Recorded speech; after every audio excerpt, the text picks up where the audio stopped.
Hello and welcome to Usher Law Firm's webinar, Why a Franchise is the Best E2 Investment. Before we get started, let me introduce attorney John Usher. Buying a franchise is a big decision. Buying a franchise in another country is an even bigger decision. I'm John Usher, a Florida-based attorney whose practice focuses on franchise and immigration law. Because I have experience as a franchisee myself, with over 25 years of experience in the franchise industry, and because my law practice concentrates on immigration investments in franchises, I'm uniquely qualified to help foreign investors.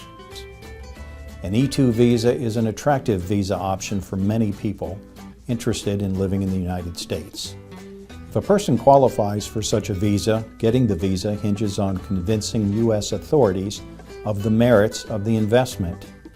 This presentation will tell you why investing in a suitable franchise is most likely your best chance to get E2 approval. If you want to make sure you qualify for an E2 visa, check out our webinar called What is an E2 Visa? Thanks, John. Let's get started. Why is a franchise the best E2 investment? As we move through this webinar, we'll use as our business model an imaginary coffee franchise called Java Joe's. There are 6 key elements of a viable E2 investment. The first element deals with the investor. He or she must be coming to the U.S. to develop and direct the new business. The government wants a motivated investor, but this requirement doesn't mean you have to work in the business. You can hire management, you can have a partner, you don't need to be 100% owner of the business, nor do you need to be involved day to day. You just have to have sufficient management input into how Java Joe's operates. A franchise with its built-in system of resources is a great fit to help you develop and oversee the new business. The business is the next key element. It must be a real operating commercial business. The E2 investment should be either an existing business you purchase or a business you start. Either way, the business must be of a commercial nature, meaning you offer goods or services for sale. The investment has to be active, not passive, meaning you can't just purchase raw land. Think jobs. A franchise offers assurance that the business already is a real, active commercial enterprise. Key element number 3, let's talk money. The investment must be substantial.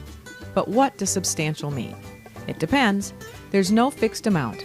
Embassy officials will use what is called a proportionality test. A small business model could be a Java Joe's Express, which is like a kiosk in a mall. The cost to build the Express is $100,000. If the E2 investment is $100,000, the proportionality test would be met. Let's consider another example. A standard-sized Java Joe's costs $300,000.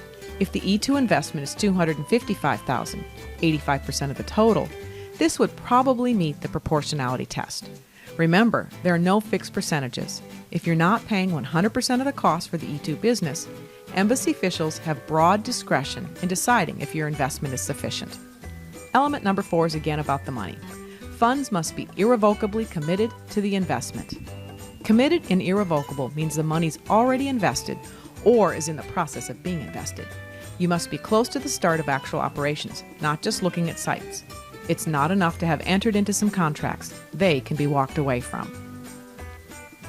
Let's look at how a franchise can meet this requirement. U.S. authorities allow investment funds to be placed in escrow and only released upon the issuance of an E2 visa. This protects you. The idea is you're fully prepared to develop the business. You're just waiting on visa approval to pull the trigger. With a franchise, you have to pay a franchise fee before you begin to build, which meets this requirement nicely. Key element 5 emphasizes the money invested. The funding must be sufficient to ensure the success of the business. The investment must generate significantly more income than just provide a living to the investor and family. In the words of the government guidance, the investment needs to be more than marginal.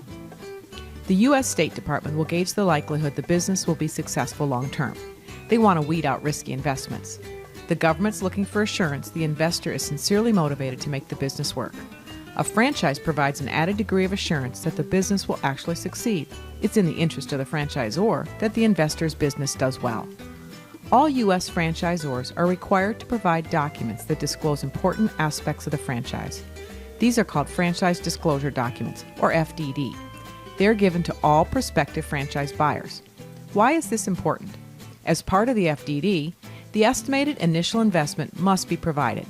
This is great proof of realistic opening costs. Franchise disclosure documents serve as a guide to embassy officials so they can rely on the estimates. The final key element of a successful E2 investment is there can be no loan secured by the assets of the business.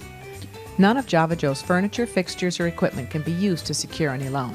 Embassy officials do not want a debt-laden business. But the investor can get funds from other sources, such as a family gift or a personal loan. That money can then be used to invest in the E2 business. Even if all 6 elements of an E2 investment are present, they do not guarantee an approval of the E2 application. But what does? The U.S. State Department's E2 manual states the standards for the program are subject to a great amount of judgment and discretion by the officials. In the end, the burden of proof rests with the investor. So how do you give yourself the best chance to get an E2 visa? Present the strongest proof possible. So what helps provide that strong proof for success? A professional business plan is essential. The plan will provide evidence that the E2 investor is knowledgeable, is prepared, meets all E2 requirements, and is well positioned for the business to succeed. Franchises have resources to help you create a successful business plan. It's best to have a business with employees. U.S. officials want job creation. The best jobs are direct jobs, meaning employees like the barista and the manager on Java Joe's payroll. Franchises offer a proven history of job creation. Your E2 investment options are to start a franchise, start a non-franchise business, or buy an existing business. All 3 options can generally satisfy the 6 key elements we've discussed throughout this webinar. In the final analysis, though, the franchise business model has built-in proof ready to be presented. There's a history of jobs created. The franchise is already a success. The franchise model is easier for the embassy officials to understand, with resources to help you create a solid business plan. A franchise is cheaper than buying a successful existing business and is all around a safer investment. Your short-term goal is to get an E2 visa, but long-term, you still want the business to be a success. If we've convinced you a franchise makes the best E2 investment, the next question should be, how do you pick the right franchise? Finding the best franchise option can be challenging. Some franchisors will not allow a non-U.S. citizen to be a franchisee. Consider your skills and interests to determine what type of business best suits you. Have you thought about where you want to live in the U.S.? You'll have a lot of questions. We can help with answers. This webinar has simplified the E2 process. In reality, the program's complex. You may have unique circumstances, and it's critical to get competent legal help. Usher Law Firm can help you make a smart immigration and franchise choice. Very few attorneys concentrate on immigration law and on franchise law. There aren't any others who also have 30 years' experience as a franchisee. Email us your specific questions to help@usherlawfirm.com. Thanks for watching.